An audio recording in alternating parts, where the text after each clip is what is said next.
Hello, this is Mr. Beck. This tutorial is designed for my 8th grade Android programming class. We are creating a very simple game that I'm calling Space Blaster, where we have a simple ship that we can drive around, we can shoot, and we can apply velocity by using thrusters. In this series of lessons, we're going to create some targets that we can shoot at.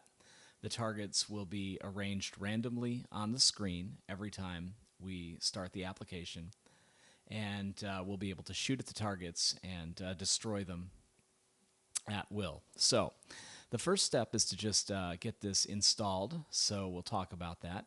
You'll need to go to my GitHub account, which is github.com/Android teacher.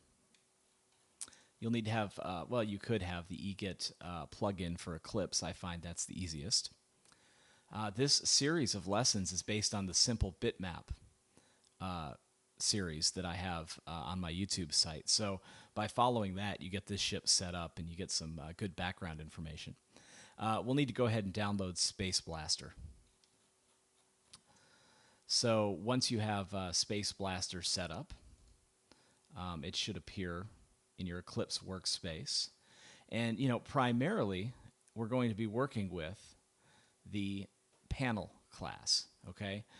This particular activity, I guess I'll just overview the program here, and then in the next video we'll talk about how to change it.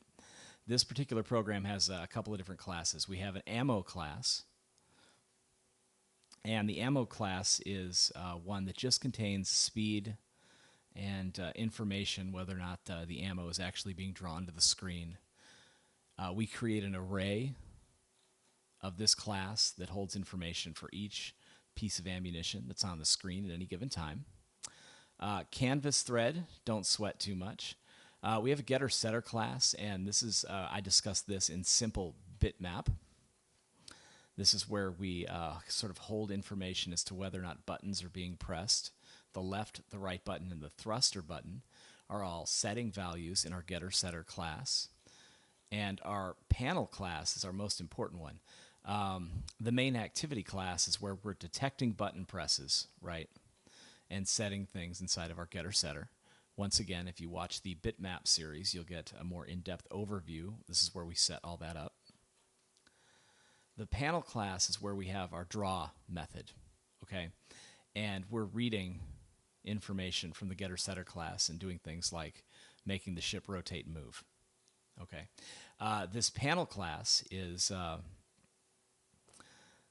where we have our onDraw method, okay? And this is where we'll be doing most of our work. This is where we'll be creating our targets and drawing them to the screen. So I guess we'll do one thing here. I'm going to have the class go ahead, and we're going to right-click on the package, and we're going to create a new class, okay?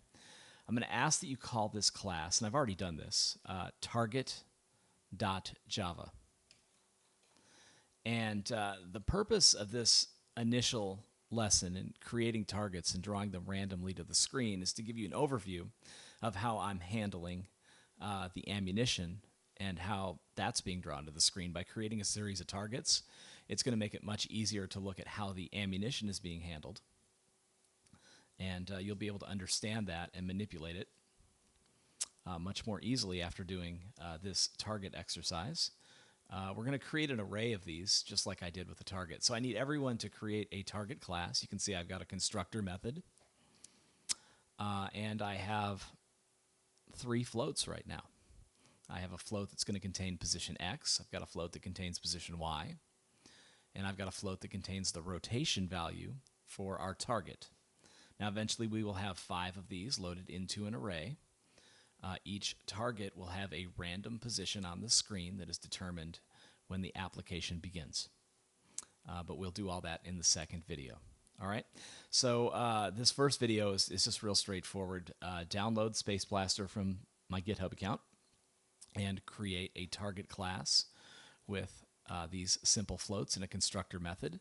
When you have all of that set up and ready to go, it's time to move on to video 2, where we will create a series of random targets and draw them to the screen.